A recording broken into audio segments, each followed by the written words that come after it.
Channel को subscribe करें एवं नोटिफिकेशन के लिए बेल आइकन दबाएं।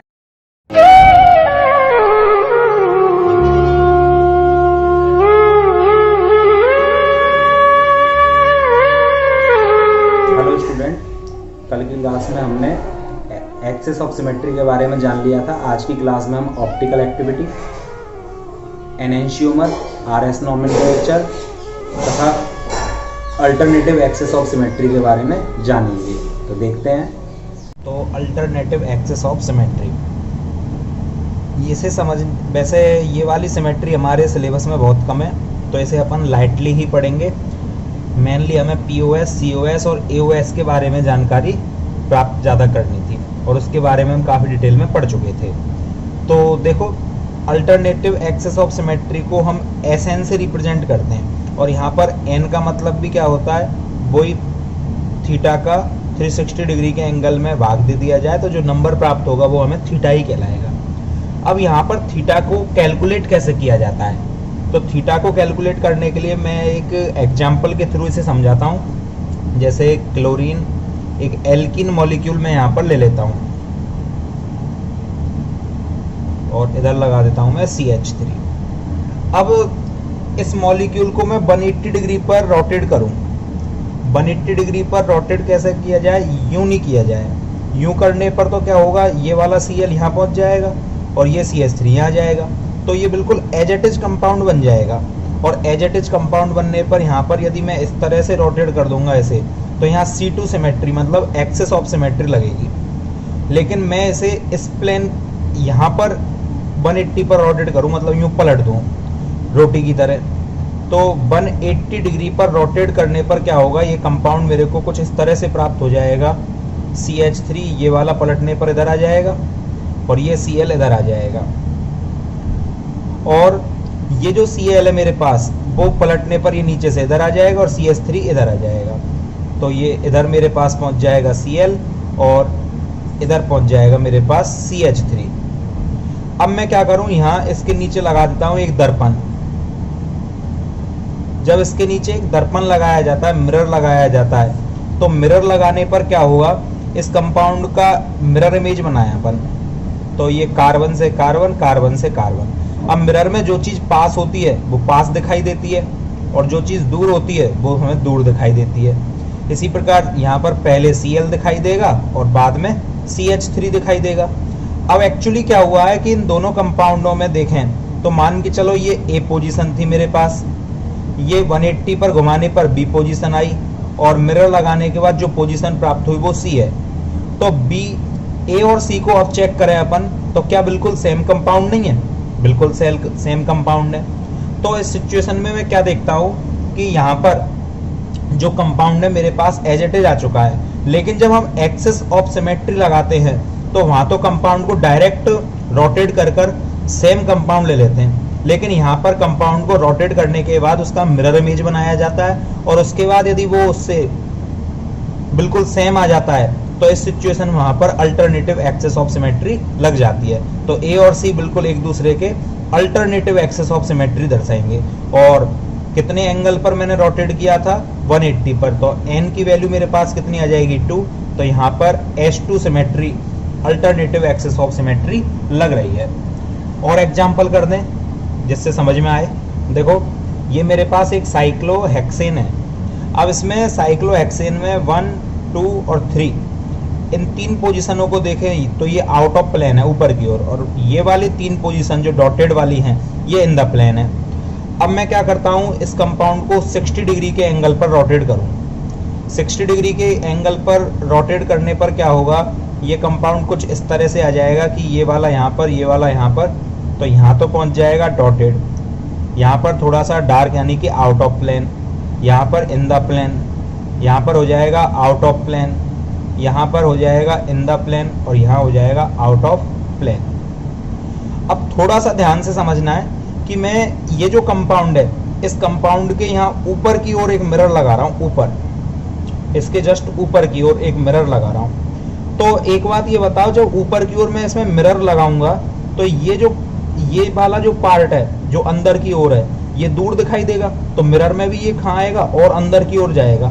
और अंदर की ओर जाएगा तो हमें कैसा दिखाई देगा, हमारी तरफ आता हुआ। जैसे एक बार मैं ऐसे बना के बताता हूँ कि मिरर लगाने पर ये कंपाउंड हमें कुछ कैसा दिखाई देगा।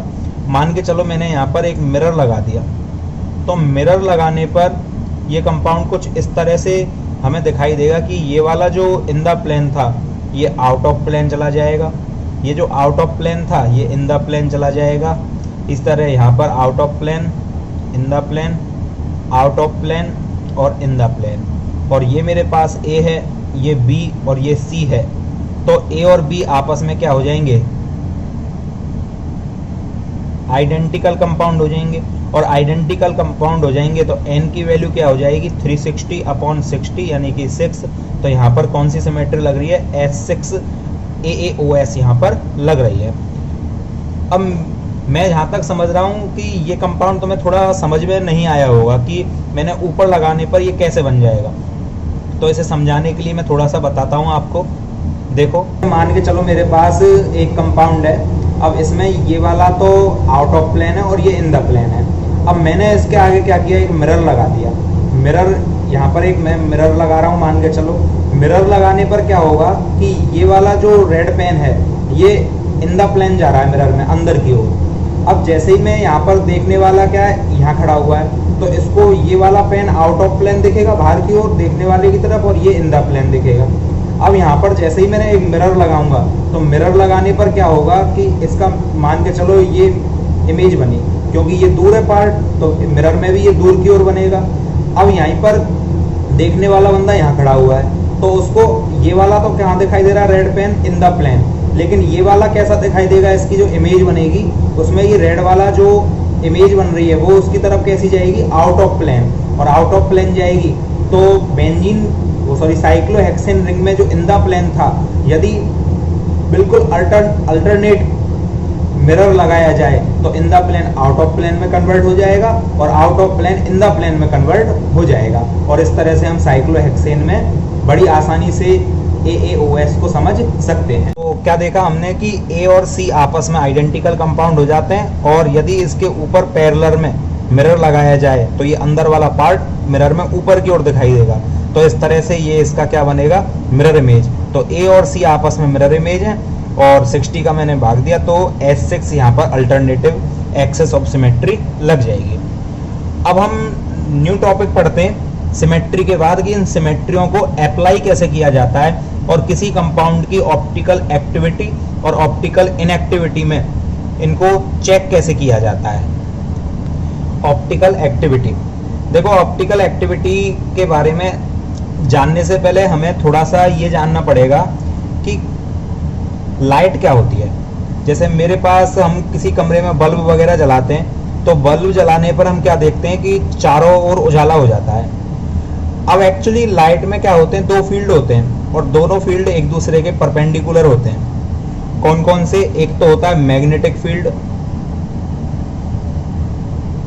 और एक होता है इलेक्ट्रिक फील्ड। ये मैग्नेटिक फील्ड और इलेक्ट्रिक फील्ड दोनों एक दूसरे के क्या होते हैं, परपेंडिकुलर, लंबवत होते हैं। अब इन दोनों फील्डों से मिलकर लाइट की जो वेलोसिटी है वो भी इसके लंबवत ऊपर की ओर चलती है, जिसको मैं कुछ इस तरह से शो कर दूं आपके लिए।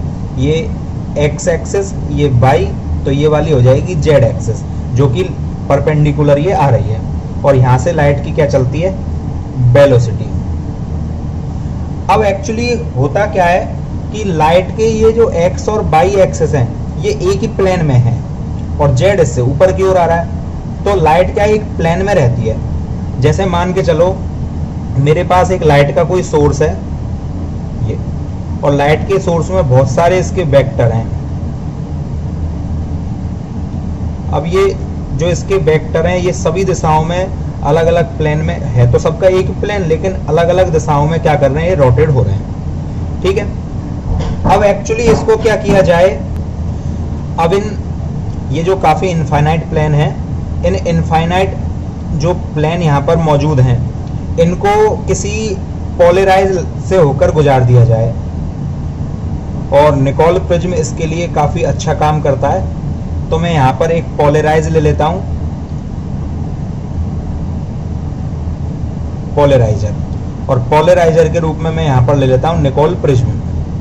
अब ये जो निकोल प्रिज्म है, इसमें से जब ये लाइट निकल के जाएगी, ये इनफाइनाइट प्लेन जब इसमें से होकर निकलेंगे, तो एक्चुअली क्या होती है, निकोल प्रिज्म में एक बहुत बारीक स्लिट सी होती है यहाँ पर, बहुत ही बारीक, और इसमें से ये लाइट पास होती है। अब ये लाइट तो इनफाइनाइट रोटेशन में जा रही है, जैसे कमरे में बल्ब इधर भी उजाला करेगा, इधर भी करेगा, इधर भी करेगा, इधर भी, तो यहाँ एक बहुत बारीक स्लिट सी होती है। इसमें से केवल प्रकाश की वही किरण जा पाएंगी जो इसके समानांतर पैरेलल होंगी।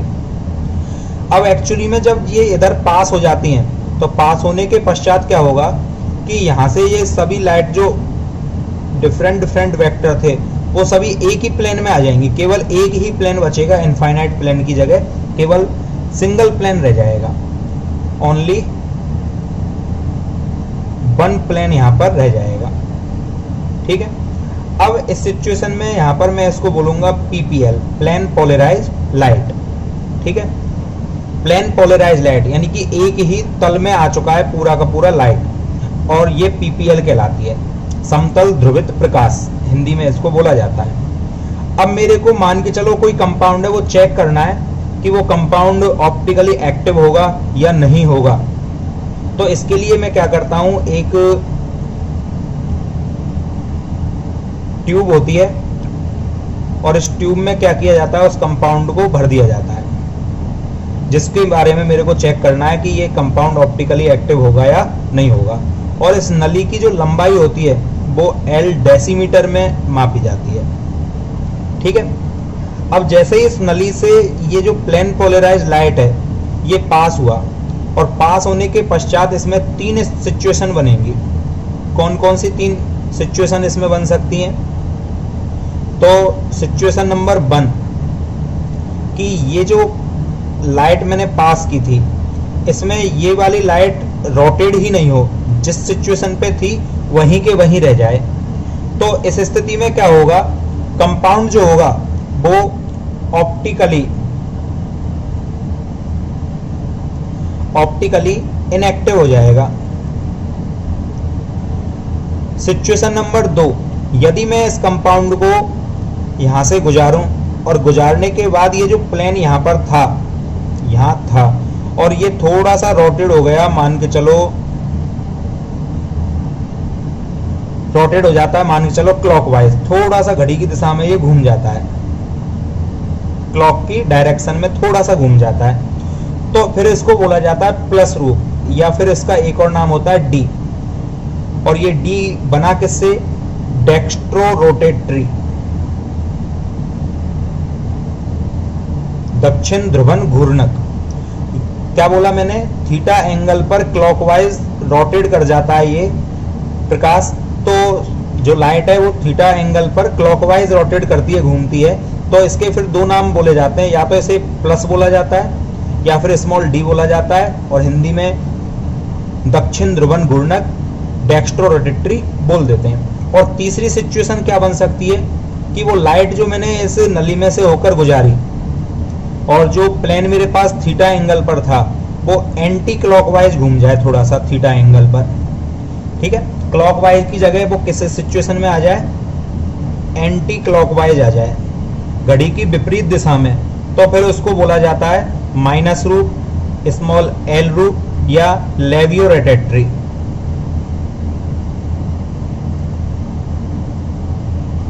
इसको लेवियो रोटेटरी के नाम से जाना जाता है, यानी कि वामवर्त ध्रुवन घूर्णक। ठीक है, तो इस तरह से हम दक्षिण ध्रुवन घूर्णक और वामवर्त ध्रुवन घूर्णक को निकाल लेते हैं। तो कितनी सिचुएशन बनी मेरे पास, सबसे पहले मेरे पास इनफाइनाइट प्लेन वाला कोई लाइट का सोर्स था, जो मैंने निकोल प्रिज्म से पोलराइजर से निकाला। पोलराइजर एज ए स्कूल का पीटीआई, जैसे सभी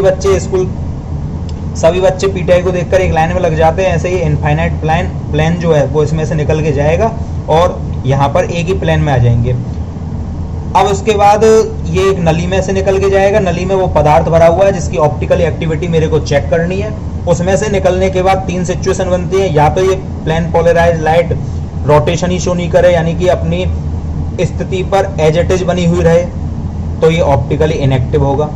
यदि ये अपनी सिचुएशन से क्लॉकवाइज थोड़ा सा रोटेट हो जाए तो ये डेक्स्ट्रोरोटेटरी हो जाएगा, इसे प्लस या स्मॉल डी से रिप्रेजेंट किया जाता है। और यदि ये एंटी क्लॉकवाइज रोटेट हो थीटा एंगल पर तो ये माइनस एल या लेवोरोटेटरी यानी वामावर्त ध्रुवन घूर्णक कहलाता है। तो इस तरह से हम ऑप्टिकली एक्टिविटी चेक करते हैं।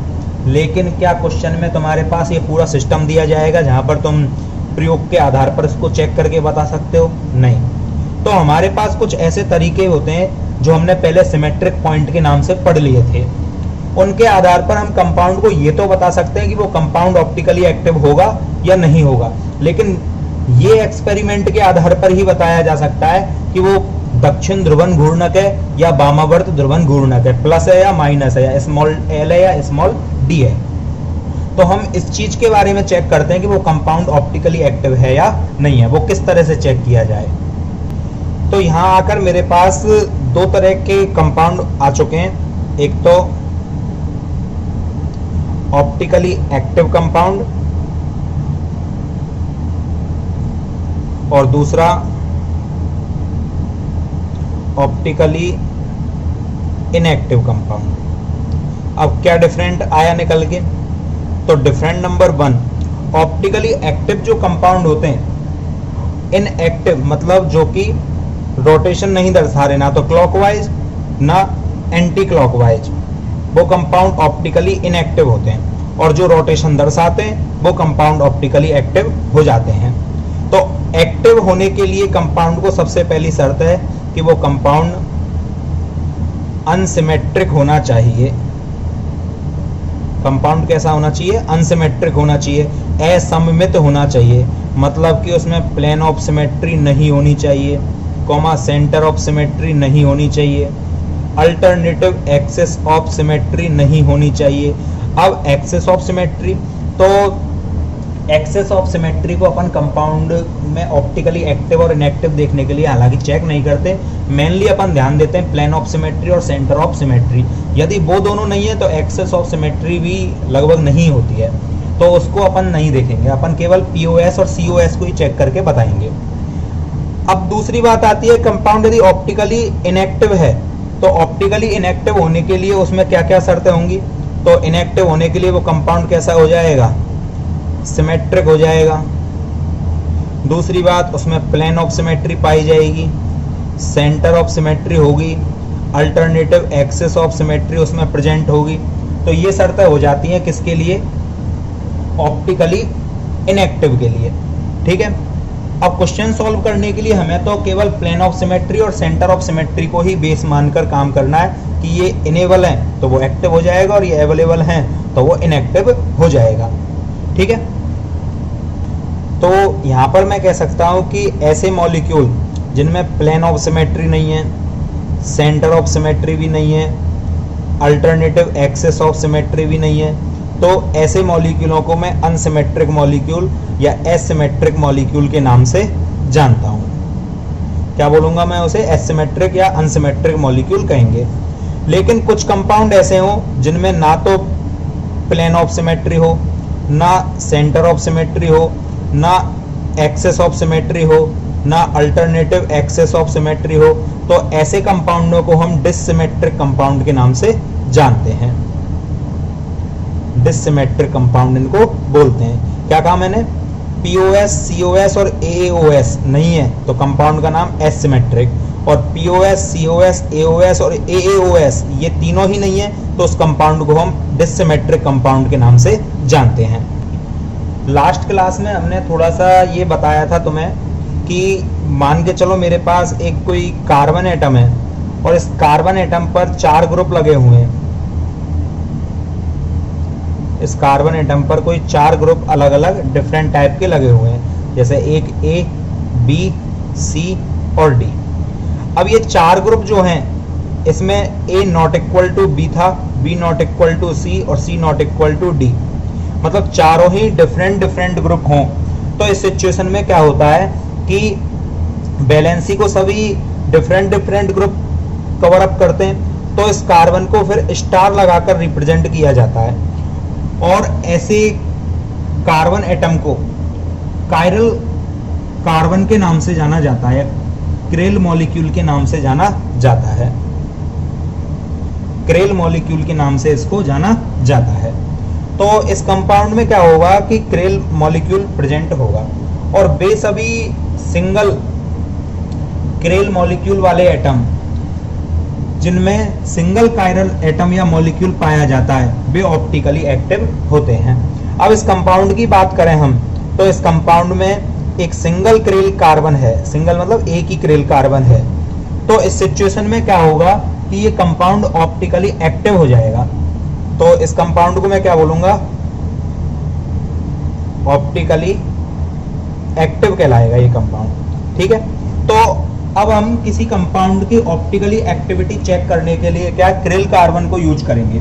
और क्रेल कार्बन क्या होता है, एक ऐसा कार्बन एटम जिसकी चारों वैलेंसियां अलग अलग ग्रुप के द्वारा ऑक्यूपाई होती हैं, वह कार्बन क्रेल कार्बन कहलाता है, असममित कार्बन कहलाता है, अनसिमेट्रिक कार्बन कहलाता है।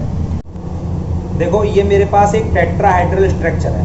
अब टेट्राहेड्रल स्ट्रक्चर को मैं वेडेज में कन्वर्ट करता हूँ तो ये क्रेल कार्बन है, ये मेरा हाथ जो है जो दिखाई दे रहा है। अब इसमें ये ग्रुप ए बी सी और डी कोई सा भी मान सकते हो, लगे हुए हैं 4 ग्रुप। अब इसमें क्या है कि जब इसको वेडेज में कन्वर्ट किया जाता है तो ये कुछ इस तरह से रिप्रेजेंट होता है। अब इसमें क्या कंपाउंड वही है, तो थोड़ा सा ध्यान से ये देखना है मेरे को कि ये जो 2 पेन है, रेड वाला पेन और ग्रीन वाला पेन, ये देखने वाले की तरफ बाहर की ओर जा रहे हैं। और जब ये बाहर की तरफ जा रहे हैं तो इस सिचुएशन में क्या होगा कि ये आउट ऑफ प्लेन कहलाएंगे। और जो ये वाला पेन है, ये ब्लू और ये ब्लू पेन मेरे पास है, ये मेरी ओर आ रहे हैं, यानी कि अंदर की ओर आ रहे हैं। और अंदर की ओर आ रहे हैं तो इसको मैं बोलूँगा इन द प्लेन। तो इसमें 2 तरीके के बॉन्ड होते हैं, 2 तो होते हैं इन द प्लेन और 2 होते हैं आउट ऑफ प्लेन। अब जब इसको मैं फिशर फॉर्मूले में कन्वर्ट करता हूँ तो फिशर फॉर्मूले का हमें पता है कि ये प्लस चिन्ह की तरह दर्शाया जाता है, जिसमें 2 लाइनें होती हैं, एक तो होती है वर्टिकल लंबवत वाली और एक होती है हॉरिजॉन्टल विषुवतीय वाली। तो जब इसको बनाया जाता है तो जो आउट ऑफ प्लेन होते हैं, देखने वाले की तरफ होते हैं, यानी डार्क लाइन में होते हैं, वो तो बनाए जाते हैं हॉरिजॉन्टल लाइन पर। और जो इस तरह से ले लूँ मैं, ये बाहर की ओर निकल रहे हैं, बाहर की ओर निकल रहे हैं, वो तो आ जाएंगे हॉरिजॉन्टल पर, यानी कि यूं वाली लाइन पर। और जो इन द प्लेन होते हैं, अंदर की ओर होते हैं, वो वर्टिकल लाइन पर, तो ये आ जाएंगे ऊपर। तो कुछ इस तरह का अरेंजमेंट बन जाता है, एक प्लस चिन्ह की तरह अपन इसको फिशर में कन्वर्ट कर सकते हैं। तो मेरे पास जो ये 2 पेन ये वाले थे, ये आउट ऑफ प्लेन थे, तो ये तो आ गए हॉरिजॉन्टल लाइन पर। और जो 2 पेन अंदर की ओर इन द प्लेन थे, वो किस पर आ चुके हैं, वर्टिकल लाइन पर। और इस तरह से वेडेज को हम किस में कन्वर्ट कर लेते हैं, फिशर फॉर्मूले में कन्वर्ट कर लिया जाता है। तो मैं बता रहा था आपको कि मेरे पास एक कंपाउंड है सी एटम और इस पर एक ग्रुप ए लगा हुआ है, एक बी लगा हुआ है, एक यहाँ पर सी है और एक ये मेरे पास डी है। तो इसको मैं क्रेल कार्बन बोलूँगा। अब इस कंपाउंड को मैं कुछ इस तरह से दर्शाऊं कि जो कंपाउंड है मेरे पास कार्बन, इसमें 2 ग्रुप तो इस तरह से लगे हुए हैं, मान के चलो ए और बी, और 2 ग्रुप कुछ इस तरह से लगे हुए हैं सी और डी। ठीक है, जरूर नहीं है कि मैंने यही कंपाउंड एज इट इज बना दिया हो। ठीक है, ये मैं इसको नहीं ले रहा हूँ, ये अलग से मैंने एक कंपाउंड लिया है। अब इसमें ये वाले तो क्या है, आउट ऑफ प्लेन, और ये वाले 2 क्या है, इन द प्लेन। अब ये वेडेज फॉर्मूला कहलाता है। इस वेडेज फॉर्मूले को मेरे को फिशर फॉर्मूले में कन्वर्ट करना है। तो फिशर बनाने के लिए मैं क्या करूंगा, इसको इस तरह से लिख दूंगा। सबसे पहले ये बीच में कार्बन एटम। अब मेरे को ध्यान देना है, जो आउट ऑफ प्लेन आते हैं, देखने वाले की तरफ आते हैं, बाहर की ओर होते हैं, उनको तो हम हॉरिजॉन्टल यानी इस वाली लाइन पर लिख देते हैं। तो यहाँ पर मैं लिख दूंगा ए और यहाँ पर लिख दूंगा बी। और जो ये डॉटेड वाली लाइन होती है, इसको लिखा जाता है वर्टिकल पर, यानी खड़ी हुई लाइन पर। तो यहाँ पर लिख दूंगा मैं सी और यहाँ पर लिख दूंगा मैं डी। तो ये कहलाता है फिशर फॉर्मूला। और वेडेज फिशर ये फॉर्मूले हमने बनाना सीख लिया था, लास्ट क्लास में काफ़ी डिटेल में बताया था। लिंक डिस्क्रिप्शन बॉक्स में मिल जाएगी, वहाँ चेक कर सकते हो। तो इस तरह से वेडेज को फिशर में क्या कर लिया जाता है, कन्वर्ट कर लिया जाता है। तो ए और बी मेरे पास हॉरिजॉन्टल लाइन है, जो कौन से वाले हैं, आउट ऑफ प्लेन। और ये वर्टिकल लाइन पर जो सी और डी हैं वो कौन से थे, इन द प्लेन। ये हमें बड़ी ध्यान रखनी है बात। तो यहाँ पर ये वेडेज और फिशर में जो कार्बन एटम है, ये दोनों कार्बन एटम कैसे हैं, क्रिल कार्बन, क्योंकि यहाँ पर A not equal to V not equal to C not equal to D है। अब बात ये आती है कि कोई भी क्रिल एटम है मेरे पास, तो प्रत्येक कायरल एटम दो प्रकार के कॉन्फ़िगरेशन शो करता है, और वो किस चीज को बेस मानकर किया जाता है, CIP रूल को। और CIP रूल अपन काफी डिटेल में पढ़ चुके थे EZ नोमेनक्लेचर में। लिंक इसकी भी डिस्क्रिप्शन बॉक्स में आपको मिल जाएगी, वहां पर आप चेक कर सकते हो।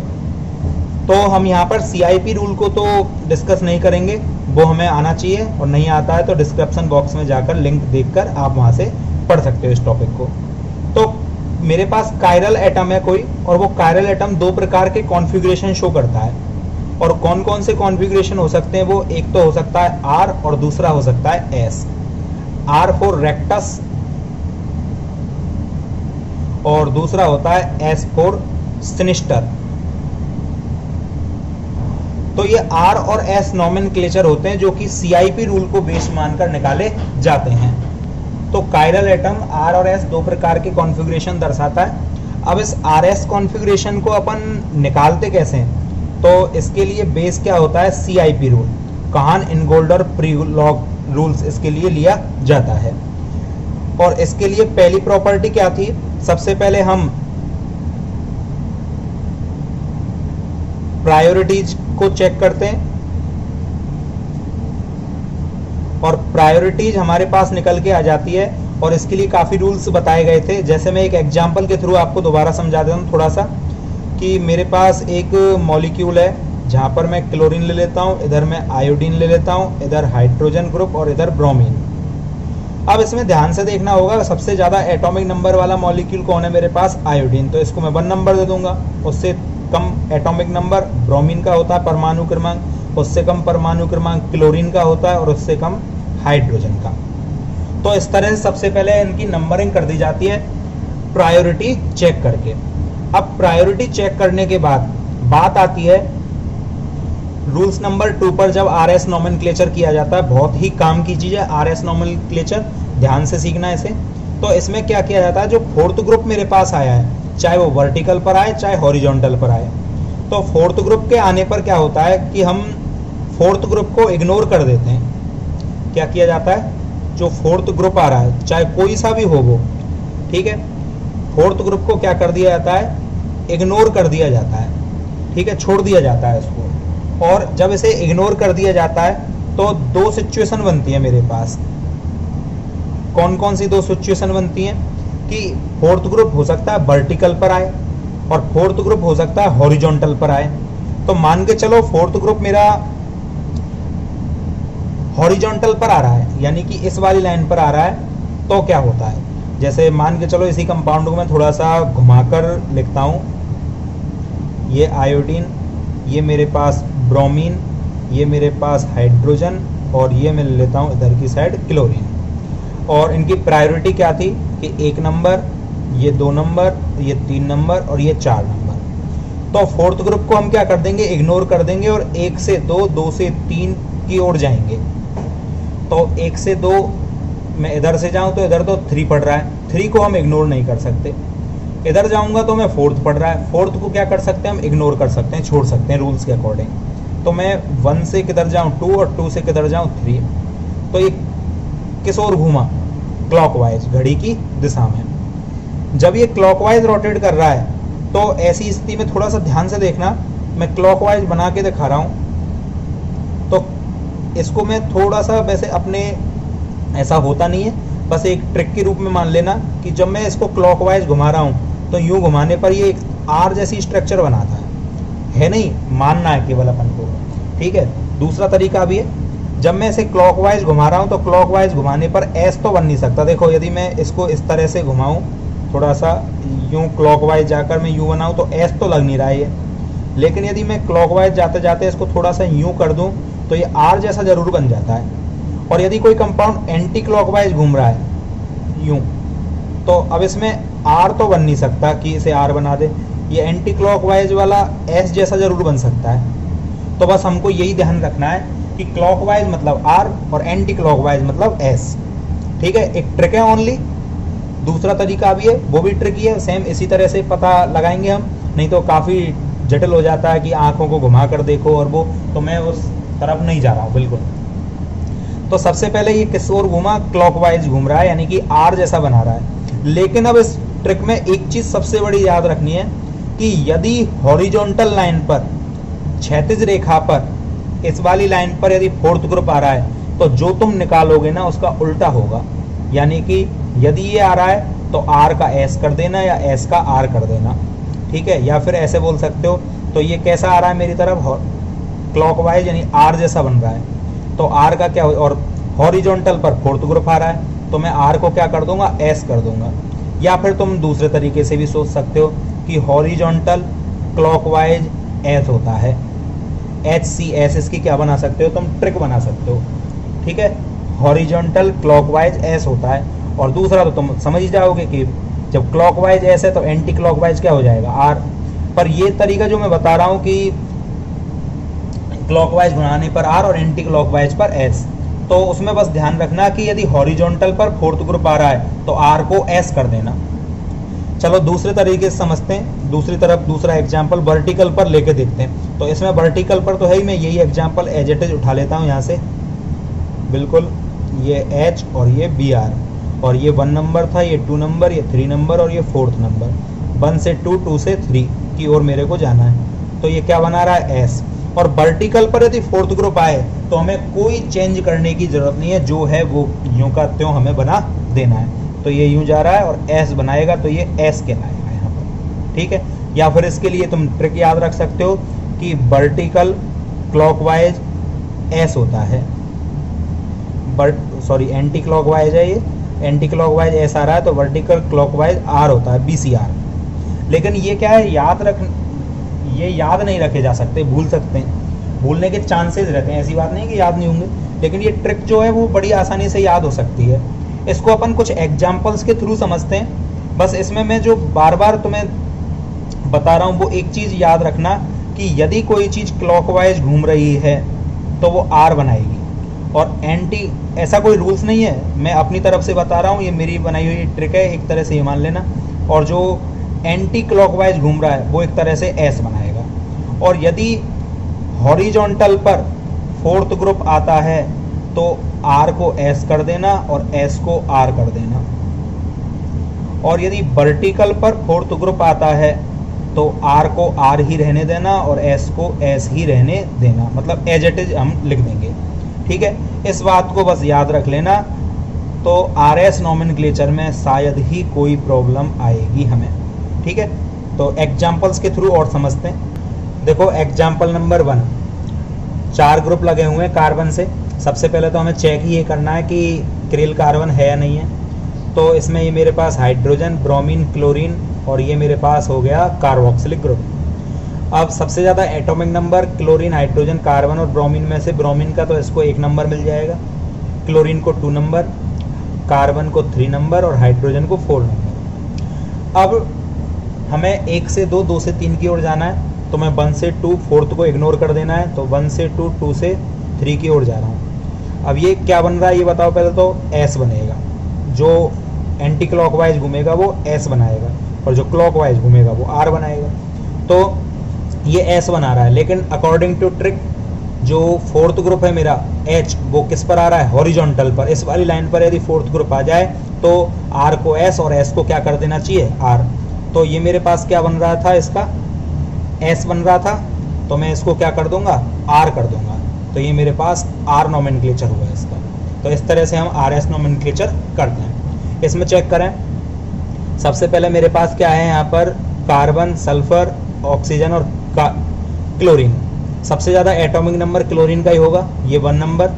दूसरे पर सल्फर आ जाएगा, 16 होता है, क्लोरीन का 17 होता है, तो 2 नंबर, ऑक्सीजन 3 नंबर और कार्बन को 4 नंबर। CIP रूल के अकॉर्डिंग कर रहा हूँ मैं पूरा, ध्यान से देखना। 1 से 2, इधर तो 3 आ रहा है, इधर 4 आ रहा है, तो मैं 1 से किधर जाऊँगा, 2 की ओर, और 2 से किधर जाऊँगा, 3 की तरफ। साफ देख सकते हो क्या बन रहा है, एस। अब फोर्थ ग्रुप को चेक करना है, यदि वो हॉरिजॉन्टल पर है इस वाली लाइन पर तो चेंज कर देंगे, और इस वाली लाइन पर है तो कुछ भी चेंज नहीं करेंगे। तो ये इस तरह से यहाँ से घूम रहा है, क्या बनाएगा, एस बनाएगा। तो और वर्टिकल पर फोर्थ ग्रुप आ रहा है तो कोई दिक्कत नहीं है, तो ये एस का एस ही रहेगा। क्वेश्चन नंबर थर्ड को चेक करें हम, तो क्वेश्चन नंबर थर्ड में क्या हो रहा है कि मेरे पास सबसे ज़्यादा एटॉमिक नंबर किसका है, ब्रोमीन का, उसके बाद क्लोरीन, उसके बाद कार्बन और उसके बाद आ जाता है हाइड्रोजन। अब मैं 1 से 2, 2 से 3 की ओर जाऊंगा, तो जैसे ही मैं 1 से 2, 2 से 3 की ओर जा रहा हूँ तो ये मेरे पास वही एंटी क्लॉकवाइज एस बनाएगा। अब फोर्थ ग्रुप कहाँ है, वर्टिकल पर, और वर्टिकल पर जब फोर्थ ग्रुप आता है तो ज्यों का त्यों हम रख देते हैं, यानी कि एस का ये क्या रह जाएगा, एस ही रह जाएगा। क्वेश्चन नंबर 4 को देखें हम, तो क्वेश्चन नंबर 4 में क्या हो रहा है कि मेरे पास यहाँ पर एक फ्लोरीन, क्लोरीन, हाइड्रोजन और कार्बन, तो सबसे ज़्यादा एटॉमिक नंबर क्लोरीन का, उसके बाद नंबर 2 पर कौन आ जाएगा, मेरे पास फ्लोरीन आ जाएगा, नंबर 3 पर मेरे पास कौन आ जाएगा, यहाँ पर कार्बन एटम, और नंबर 4 पर कौन आ जाएगा, हाइड्रोजन। परमाणु क्रमांक के आधार पर चेक करना है, क्लोरीन का सबसे ज़्यादा परमाणु क्रमांक, फ्लोरीन का उससे कम, कार्बन का उससे कम, हाइड्रोजन का उससे कम। तो 1 से मैं किधर जाऊँगा, 2 की तरफ, 2 से मैं किधर जाऊँगा, 3 की तरफ, तो ये क्या बनाएगा, आर, और आर बनाएगा। वर्टिकल पर फोर्थ ग्रुप आ रहा है, वर्टिकल पर जो आए वो एज इट इज ही रख देना है, तो आर का क्या बनेगा, आर। यहाँ पर चेक करें हम, iodine, bromine, sulphur, oxygen. Iodine 1 number, bromine हो जाएगा 2 नंबर, सल्फर 3 और ऑक्सीजन 4। तो 1 से मैं किधर जाऊंगा, 2, 2 से किधर जाऊंगा, 3। क्या आ रहा है ये, एंटी क्लॉकवाइज, क्या बनाएगा, एस। अब फोर्थ ग्रुप को चेक करें तो वर्टिकल पर आ रहा है, और वर्टिकल पर जो आए वो एज इट इज ही रह जाता है, तो एस बन रहा है, एस का क्या रह जाएगा, एस ही रह जाएगा। तो इस प्रकार बड़ी आसानी से हम चेक कर सकते हैं कि वो कंपाउंड क्लॉकवाइज होगा या एंटी क्लॉकवाइज होगा, और आर एस नॉमेनक्लेचर इस क्लॉकवाइज और एंटी क्लॉकवाइज के आधार पर देख सकते हैं। देखो आर एस नॉमेनक्लेचर को हम एनेंशियोमर के थ्रू भी समझेंगे। अब एनेंशियोमर क्या चीज़ आ गई है, तो एनेंशियोमर एक्चुअली क्या होता है, एक रिलेशनशिप होता है, संबंध होता है कि पहला कंपाउंड दूसरे का एनेंशियोमर है या नहीं है, दूसरा कंपाउंड पहले का एनेंशियोमर है या नहीं है।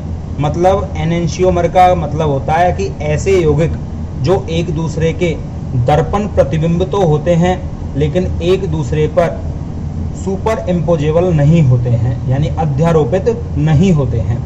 मतलब दर्पण में फोटोकॉपी तो होते हैं, कांच में प्रतिबिंब तो उनके दिखाई देते हैं, लेकिन वो एक दूसरे पर अध्यारोपित नहीं होते, एक दूसरे के ऊपर ढकने रख दिए जाएं तो एक दूसरे को ढकते नहीं हैं, वो कहलाते हैं एनेंशियोमर।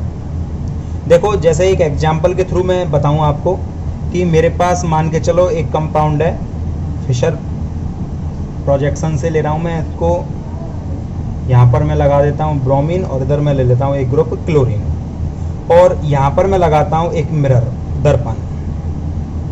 मिरर लगाने पर जो चीज़ पास होती है वो पास दिखाई देगी, जो चीज़ दूर होती है वो दूर हमको दिखाई देगी। CH3 एज इट इज आ जाएगा और Br एज इट इज आ जाएगा। अब ऐसा मत कर देना कि ये Br है तो इसको बिल्कुल ही उल्टा कर दो कि R इधर B इधर, इतना भी करने की जरूरत नहीं है कि पूरी तरह दर्पण में ही एंट्री मार जाओ, ठीक है, बस चलेगा इतना। अब इसमें हमें देखना है कि क्या ये कंपाउंड आइडेंटिकल तो नहीं है, क्या ये कंपाउंड डिफरेंट तो नहीं है। तो देखो CH3HCl Br कंपाउंड तो सेम है, मॉलिक्यूलर फॉर्मूला सेम है। अब इस कंपाउंड को मैं उठाऊं, पलटना नहीं है, केवल उठाना है। यहाँ से मैं इस कंपाउंड को ये उठा रहा हूँ, मान के चलो, उठाकर इसके ऊपर यूँ रख रहा हूँ, तो CH3 के ऊपर चलो CH3 आ जाएगा, ब्रोमीन के ऊपर चलो ब्रोमीन आ जाएगा। लेकिन उठाकर जैसे ही लाऊंगा तो क्लोरीन के ऊपर कौन आएगा, H, और H के ऊपर कौन आएगा, क्लोरीन। तो इस सिचुएशन में क्या है, ये एक दूसरे को ढक रहे हैं, नहीं, अध्यारोपित नहीं हो रहे, इसी को बोलते हैं अध्यारोपण नहीं होना। और बिल्कुल एज इट इज ढक देते मान के चलो तो ये अध्यारोपित हो जाते, तो अध्यारोपित तो नहीं हो रहे, एक दूसरे के दर्पण में प्रतिबिंब हैं, अध्यारोपित नहीं हो रहे हैं। ऐसे कंपाउंडों को ही आपस में एक संबंध होता है कि ये दोनों आपस में क्या संबंध दर्शा रहे हैं, तो ये एक दूसरे के एनेंशियोमर कहलाते हैं। इनको एक दूसरे का क्या बोला जाता है, एनेंशियोमर बोला जाता है, ठीक है। अब इनके RS नॉमेनक्लेचर क्या होंगे, तो देखो सबसे पहले highest atomic number bromine, number 2 पर मैं ले लेता हूँ क्लोरीन, उसके बाद कार्बन, उसके बाद हाइड्रोजन। 1 से मैं किधर जाऊंगा 2 से किधर जाऊंगा मैं 3। क्या बना रहा है R। हॉरिजॉन्टल पर 4th ग्रुप आ रहा है, चेंज कर देंगे R का S, S का R, तो ये हो जाएगा आपका S। इसमें चेक करें हम तो 1 नंबर पर ब्रोमीन, 2 पर क्लोरीन, 3rd पर ये और 4th पर ये। 1 से मैं किधर जाऊंगा 2 से किधर जाऊंगा मैं 3। तो इस सिचुएशन में क्या हो रहा है 1 से 2 और 2 से 3 पर जाने पर ये S बना रहा है, एंटी क्लॉकवाइज है। और जब ये S बनाएगा तो ये S बना रहा है, और S बनाने के कारण अब 4th ग्रुप कहाँ पर आ रहा है हॉरिजॉन्टल पर, तो जो आ रहा है उसका जस्ट उल्टा हो जाएगा, तो S से क्या हो जाएगा ये R। अब सबसे बड़ी इंपॉर्टेंट बात, एनेंशियोमर में यदि एक S है तो उसका दर्पण प्रतिबिंब बनेगा तो वो उसका उल्टा हो जाएगा, तो S का उल्टा R बनेगा या R का उल्टा S बनेगा।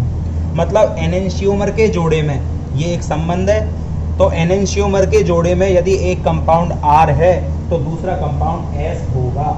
ये बात हमको ध्यान रखनी है, ठीक है। इस तरह से हम पहचान भी सकते हैं, यदि हमें 2 ग्रुप दे दिए जाएं कि बताओ इनमें आपस में क्या रिलेशनशिप है, तो हम बड़े आसानी से ये चेक करके बता सकते हैं कि ये एनेंशियोमर है या नहीं है। तो एनेंशियोमर के लिए हमें सबसे बड़ी बात याद क्या रखनी है, तो यहाँ पर 3-4 बातें निकल के सामने आती हैं। पहली कि एनेंशियोमर क्या होते हैं, ये मिरर इमेज होते हैं एक दूसरे के, ये एक दूसरे के क्या होते हैं मिरर इमेज होते हैं। लेकिन ये mirror image non super imposable होते हैं, मतलब एक दूसरे पर अध्यारोपित नहीं होते हैं। ये सबसे बड़ी बात है याद रखने की। और एक यदि S है तो दूसरा वाला क्या होगा R होगा, और पहला वाला R है तो दूसरा वाला क्या हो जाएगा S हो जाएगा।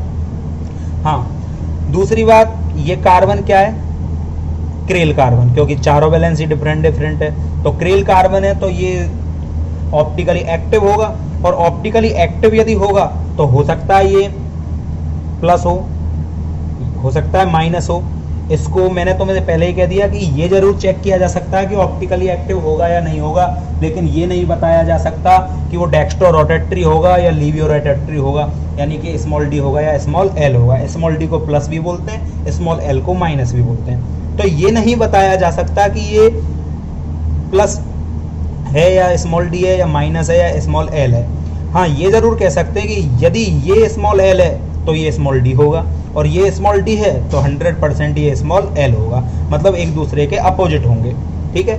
और ये जरूर कहा जा सकता है कि हाँ ये कंपाउंड ऑप्टिकली एक्टिव है, तो ये वाला ऑप्टिकली एक्टिव, ये वाला भी ऑप्टिकली एक्टिव, तो दोनों ही कंपाउंड ऑप्टिकली क्या हो जाएंगे एक्टिव हो जाएंगे, ठीक है। दोनों कंपाउंड 100% एक ऑप्टिकली क्या है एक्टिव, ये वाला भी और ये वाला कंपाउंड भी ऑप्टिकली क्या होगा एक्टिव होगा। अब मैं एक बात ये कह रहा हूं कि ये वाला कंपाउंड ले लूं मैं और ये वाला कंपाउंड ले लूं। ये एक पात्र में यहाँ पर भरा हुआ था मेरे पास, और ये दूसरे पात्र में यहाँ पर भरा हुआ था, और यहाँ पर मेरे पास एक अलग से पात्र है, इसको भी मैं इसमें डाल दूं और इसको भी मैं इसमें डाल दूं, तो ये पूरा भर जाएगा। और दोनों बिल्कुल बराबर अमाउंट में थे, मान के चलो ये 100 ग्राम था तो ये भी 100 ग्राम, ये 50 ग्राम था ये भी 50 ग्राम, ये 1 लीटर था तो ये भी 1 लीटर, तो मैं कह दूंगा 50% तो मेरे को इसमें से आया और 50% मेरे को इसमें से निकल के आया। अब दोनों R और S का जब 50-50% मेरे पास यहाँ पर आ चुका है इन एनेंशियोमर का, तो 50-50% में मान चलो ये किस ओर रोटेट कर रहा था, ये रोटेट कर रहा था मेरा S आया, और S का मतलब क्या होता है एंटी क्लॉकवाइज रोटेट कर रहा था, और ये R का मतलब क्या होता है क्लॉकवाइज रोटेट। इसको मत देखना, जो लास्ट में प्राप्त हो उसके आधार पर। S का मतलब मैंने क्या बताया था एंटी क्लॉकवाइज, और R का मतलब क्या बताया क्लॉकवाइज। तो ये क्लॉकवाइज वाला भी इसमें चला गया, एंटी क्लॉकवाइज वाला भी इसमें चला गया, और बिल्कुल बराबर अमाउंट में गए। तो अब मेरे को ये बताओ, ये ऑप्टिकली एक्टिव, ये ऑप्टिकली एक्टिव, लेकिन ये कंपाउंड क्या होगा, ये कंपाउंड ऑप्टिकली इनएक्टिव हो जाएगा। बता सकते हो क्यों हो जाएगा ऑप्टिकली इनएक्टिव? क्यों? क्योंकि उसका कारण क्या होगा कि ये वाला इसको एंटी क्लॉकवाइज घुमा रहा है, ये वाला कंपाउंड इसमें अवेलेबल है, ये कहेगा नहीं क्लॉकवाइज घूम, तो ओवरऑल रोटेशन जो होगा क्लॉकवाइज एंटी क्लॉकवाइज दोनों का मिलाकर वो कितना हो जाएगा, 0। और जब क्लॉकवाइज और एंटी क्लॉकवाइज रोटेशन यदि 0 हो गया तो इस सिचुएशन में क्या होगा, वो कंपाउंड ऑप्टिकली इनएक्टिव हो जाएगा। तो मान के चलो, कंफर्म नहीं, मान के चलो ये वाला स्मॉल डी था तो ये वाला क्या होगा, स्मॉल एल, या फिर मान के चलो ये एल था तो ये क्या हो जाएगा, डी। तो इसमें एल भी है और डी भी है, तो इसको डी एल मिश्रण के नाम से जाना जाता है, डीएल मिक्सचर के नाम से इसको जाना जाता है। कौन से कंपाउंड को, इसको। डीएल मिक्सचर के अलावा इसका एक और नाम होता है और उस नाम को हम बोलते हैं रैसेमिक मिश्रण। क्या नाम से जाना जाता है, रैसेमिक मिश्रण के नाम से भी इसको जाना जाता है।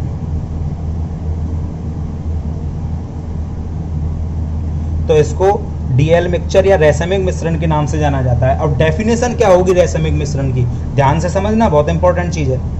रैसेमिक मिश्रण वह मिश्रण होता है जिसमें 50% तो स्मॉल डी और 50% स्मॉल एल हो, और दोनों होने के कारण कंपाउंड ऑप्टिकली इनएक्टिव हो जाता है, वो रैसेमिक मिश्रण कहलाता है। ठीक है, रैसेमिक मिश्रण क्या हो गया, 50% एल और 50% डी दोनों आपस में आ जाते हैं, तो ओवरऑल रोटेशन 0 होने के कारण वो ऑप्टिकली इनएक्टिव हो जाता है। अच्छा, अब बात ये आती है कि ऑप्टिकली इनएक्टिव तो हो गया, इसको बोला क्या जाता है, तो इस चीज को बोला जाता है, दोनों के ऑप्टिकली इनएक्टिव होने को एक्सटर्नल कंपनसेशन। क्या बोलते हैं, एक्सटर्नल कंपनसेशन। एक्सटर्नल मतलब बाह्य, कंपनसेशन मतलब प्रतिकार, तो इसको बाह्य प्रतिकार के नाम से जाना जाता है। क्या मतलब है इस शब्द का, तो इस शब्द का मतलब क्या हुआ एक्सटर्नल कंपनसेशन का, कि ये जो मेरे पास कंपाउंड था ये अलग अलग कंपाउंड है, एक ही नहीं है, ये अलग है ये अलग है, दोनों को मिलाने के बाद ये पूरा मिश्रण क्या हुआ, ऑप्टिकली इनएक्टिव हुआ। तो इस सिचुएशन को बोला जाता है एक्सटर्नल कंपनसेशन। अच्छा, यदि मान के चलो कंपाउंड एक ही होता और वो आपस में खुद स्वयं ही क्या करने लग जाता, ऑप्टिकली इनएक्टिव हो जाता किसी कारण से, तो वहां पर खुद के अंदर होने के कारण उसे इंटरनल कंपनसेशन बोलते। तो जब अलग अलग कंपाउंड के कारण ऑप्टिकली इनएक्टिविटी खत्म हो जाती है, एक्सटर्नल कंपनसेशन, एक ही कंपाउंड के कारण खत्म हो जाए तो इंटरनल कंपनसेशन, जो कि 2 कायरल कार्बन वाले ग्रुप में होगी। तो अब आरएस नोमेनक्लेचर, एनेंशियोमर, आइडेंटिकल, इस तरह के कुछ क्वेश्चन करते हैं कि 2-2 ग्रुप्स का एक सेट दे दिया जाए और बताना है कि वो एनेंशियोमर होंगे या नहीं होंगे, क्या वो आइडेंटिकल हैं, और सबसे बड़ी बात क्या वो समावयवी हैं। तो देखो चेक करते हैं, ये मेरे पास क्वेश्चन नंबर 1 है और इसमें ये 2 ग्रुप दिए गए हैं। अब मेरे को ये बताना है कि क्या ये इनमें आपस में रिलेशनशिप है या नहीं है। तो सबसे पहली बात, दर्पण वगैरह में यदि देखें, मान चलो मैं दर्पण लगा दूं तो H का तो Cl, ये तो हो नहीं सकता, तो हम डायरेक्ट दर्पण के आधार पर तो नहीं बता सकते कि ये मिरर इमेज बना रहा है या नहीं बना रहा। तो मैं क्या करता हूं, सबसे पहले इसका RS करके देख लेता हूं। तो हाईएस्ट एटॉमिक नंबर ब्रोमीन, इससे लोएस्ट क्लोरीन, उससे लोएस्ट कार्बन, और फिर 4th पर हाइड्रोजन। तो यहां पर देखने की बात है, मैं 4th को इग्नोर कर दूंगा, 1 से 2, 2 से 3 की ओर जाऊंगा। क्या बन रहा है, S, एंटी क्लॉकवाइज S। अब इस सिचुएशन में क्या है कि 4th वर्टिकल पर आ रहा है, तो वर्टिकल पर तो एज इट इज, तो ये मेरे पास क्या होगा, S। इसमें चेक करते हैं हम, तो यहां से मैं क्या करूंगा, 1 number bromine, 2 number chlorine, 3 number carbon, 4th number hydrogen.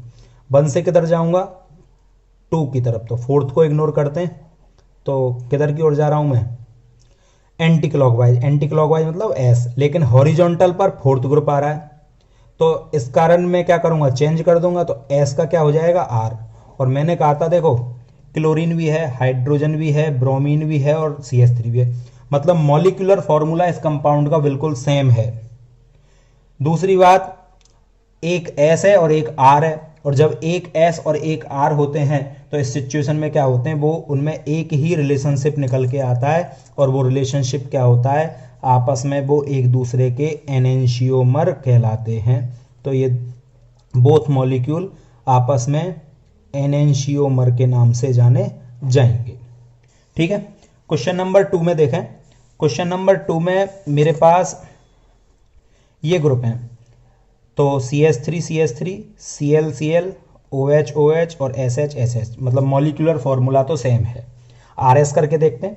सबसे पहले chlorine 1 number, sulphur 2 number, oxygen 3 number, carbon 4 number. Atomic number है 17, 16, 12 और 8।